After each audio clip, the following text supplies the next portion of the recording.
Hey everybody, in today's video we're going to do a quick tutorial on how to use a layer style feature in Adobe Photoshop to make our text stand out better when it's overlaid on top of a design. So if you want your text overlays to look more like this instead of this, then stick around.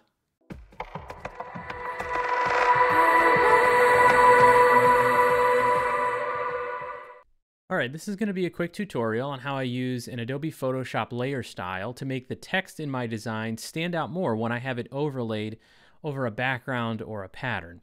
In this example, I'm going to be making a design for a mini clutch bag that's available on Printify, and it has a rectangular print area that you can make a pattern overlay as well as any text or other graphic that you want to add to it.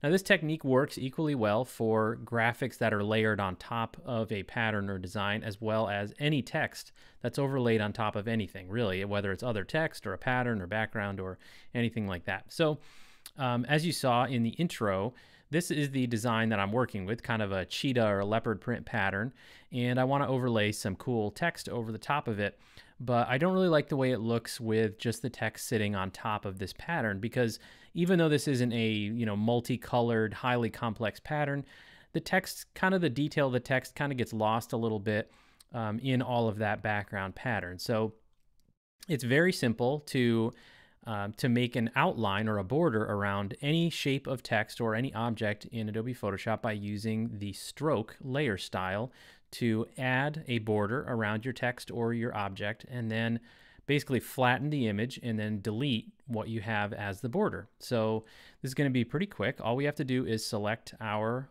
layer here. So we've got our text layer selected, and we go up to our layer styles, and we're going to add a stroke. And you don't want it to be too big, right? Because you don't want a really wide border to delete more of that pattern, that background than necessary. You just want to give it a little bit of room to separate itself from that background. But you also want to make sure that if you have any small areas like in letters like A, where you have kind of the inside part of the letter, you do want to try and fill that area so you don't have anything kind of strange peeking through on any of those kind of spots. So right now this is looking like maybe 21 pixel width is going to work pretty well. Also, make sure that the color of your stroke is something completely different than anything else in your background or your pattern or your text, because you're going to want to be able to cleanly select this border so that you can delete it in just a second. So make sure that that color stands out completely from everything else. In this case, I just have white because nothing else is white in the pattern or the text. So I'm going to hit OK here. And now all we need to do is flatten this image so that then I can delete the actual white stroke that I added there. So you can do it a couple different ways. I usually just like to go and select all the layers and then select the option to merge layers. And that's probably behind me, so that may have been hard to see because it's in the right corner, but just select all the layers and then right click, and I usually just do merge layers.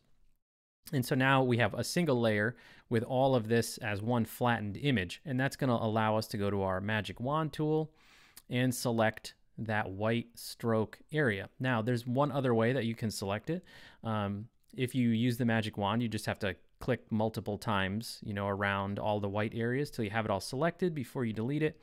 But if you want to, you can also select all of that white at once by going to the select in your top menu and then go to color range, and then use the eyedropper to select that white part. You'll see in the preview, it kind of gives you that cool outline of the whole text.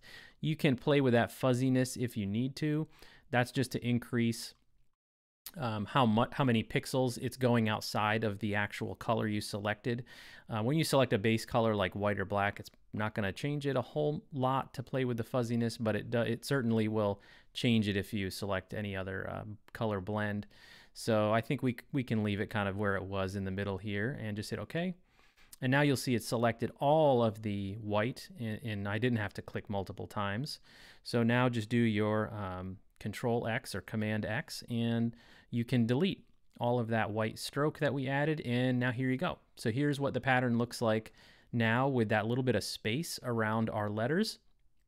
And that just, I think, helps the text stand out more from what's behind it on the final product. And as you can see, I'll put the comparison of the final products up on the screen again. I just like the way that this result looks, where you've got that outline around the text, and it kind of stands out a little bit better. And so that's it for this tutorial. I hope this one was helpful for you. Let me know in the comments if it was. And if you saw me do anything in Photoshop that you're like, there's a faster, easier way to do that, then let me know that as well, because I like improving my efficiency in Photoshop whenever possible. And so yeah, we'll see you in the next video. Please like and subscribe to help YouTube identify that this video was helpful for you. I really appreciate it. Thanks, everybody. See you next time.